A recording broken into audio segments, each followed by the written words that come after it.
Okay, for more on the global ups and downs of food costs, let's bring in Joseph Glauber. He is a senior research fellow at the International Food Policy Research Institute. Joseph, good to see you again. Great seeing you, Sean. Now, make this clear for me, because simply put, it seems like shoppers around the world would say, look, it's not your imagination. Food prices remain high. So break down the latest FAO Food Price Index report for us and what this 6.7% annual increase in December tells us about global food commodity trends. Yeah, I think first it's important to realize that the FAO Food Price Index is actually a commodity price index. So we're really talking about measuring the price of corn, wheat, rice, meat, beef products, not grocery store prices. So this isn't a retail food price index. And I think what most people are reacting to around the world is the fact that retail prices, what they're paying for in grocery stores, still remains high and hasn't gone down. Yeah, and we can look back before the pandemic, too, to where prices were lower and how much they've shot up in the years since then. So what factors are contributing to all of this? Well, mostly it has little to do with actually what's going on in the agricultural markets. Prices are down. If you look at grain prices, for example, they're down considerably from what they were back in those record high levels we saw in 2022. Meat products have fallen. A lot of things. Vegetable oils are up. Right. That's one area that we have seen a little bit of increase. But the real issue is what happens after the farm level. That is, or after that import price. It's all the processing, all the labor costs, all the energy costs, other sorts of things that go into transforming that raw commodity into something that you buy on the shelf in your grocery store. And unfortunately, that has been where the inflationary costs have been highest and most prolonged. Okay, so what about those people who are hoping for a return to stability? Is there any prayer out there? No, I think what you're going to see is hopefully you'll see some convergence to the path that we had been on prior to when all this inflation hit. So if you were to go back to the average increase that we were seeing in 2020, 2021, that was roughly 1 to 2% a year, 2.5% maybe. We saw this big run up in inflation, and then now it's actually been fairly low. Food price inflation for food at home in the U.S., for example, has been around 1%.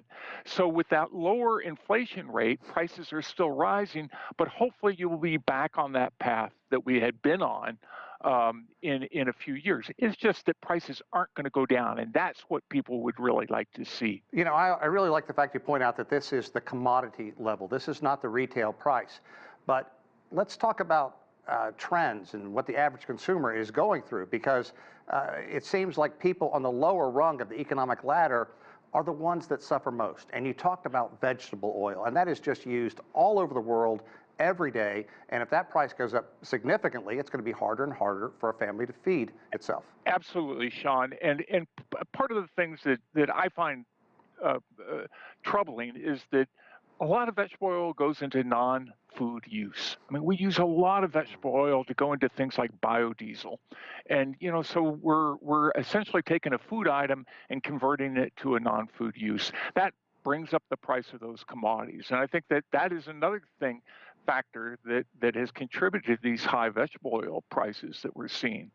And we have to talk about climate change. We've talked about this before, but it is really the unsung real problem of what's going on all over the world, affecting virtually every nook and cranny. Yeah, that's right. I mean, look, agriculture has been driven over the last 80 years or 70 years by productivity gains. So big increases in yields for a lot of the major commodities and even animal production as well. They've become more and more efficient about turning out food.